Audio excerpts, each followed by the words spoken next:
I switched brokers. I was with Keller Williams, and honestly, I can never say anything bad about Keller Williams. I loved them. I loved the community. I loved the training, but I came into real estate with a plan in mind. I knew that when I became a licensed real estate agent, that I was going to switch to Impress Realty at some point whenever I felt ready. I got my real estate license at the end of 2022, and I did 3 transactions within the first 2 months of having my real estate license.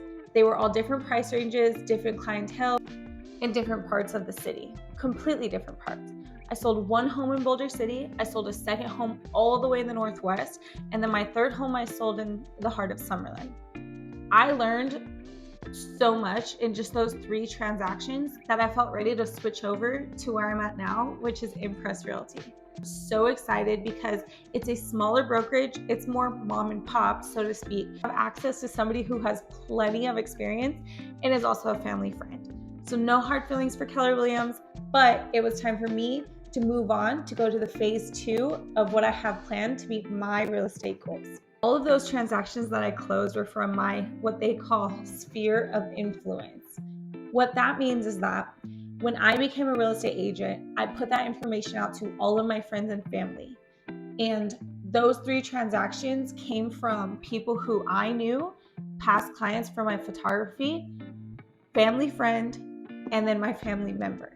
So I put that out there because I want you guys to know that if you're thinking of becoming a real estate agent and the thing that's holding you back is that you don't have clientele, I still encourage you to do it because you don't know who's going to come out of the woodworks.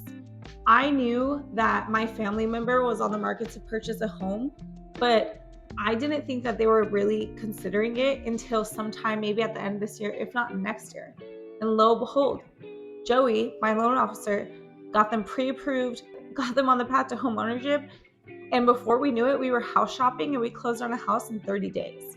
My first transaction was a family friend of ours. He was considering purchasing a home, but it does make it a lot easier for your friend or your family member to launch themselves into actually doing it when they're working with somebody who they already have rapport with and somebody that they already trust.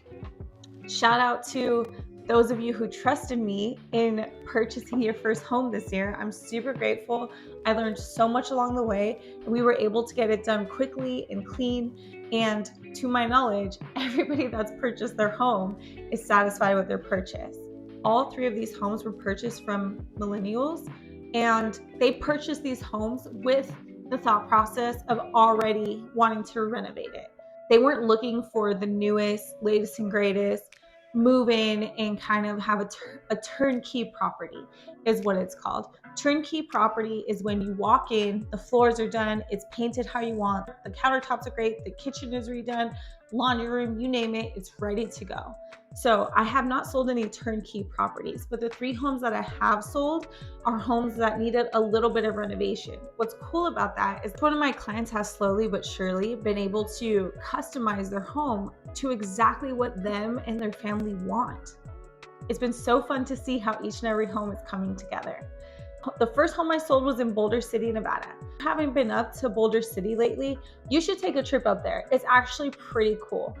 The home that I sold is located right next to a school, parks, a short drive from some shops, and it's a perfect first-time home if that couple wants to start a family. The second home that I sold is in the heart of Summerlin.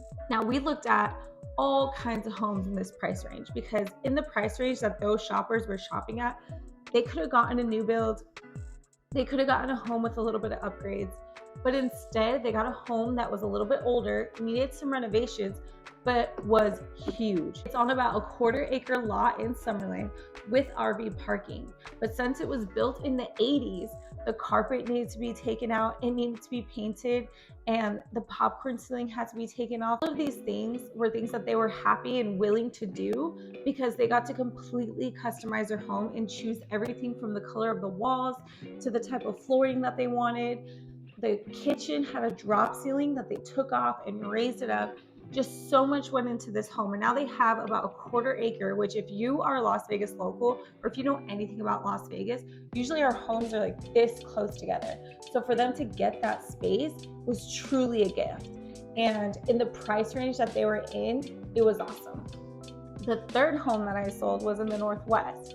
That was on almost a half-acre lot, and it was completely customizable. The backyard was all dirt, all gravel, and the inside of the house didn't necessarily need some work, but if they wanted to upgrade it to make it more modern, they were able to do that. The reason why I talk about this is because we can get wrapped up in looking at homes and just seeing what they are today. But when you're home shopping, especially here in the Las Vegas Valley, since we have homes that have been around since the 30s, and then we have homes that will take 9 months to build. It's a really unique market here in Las Vegas.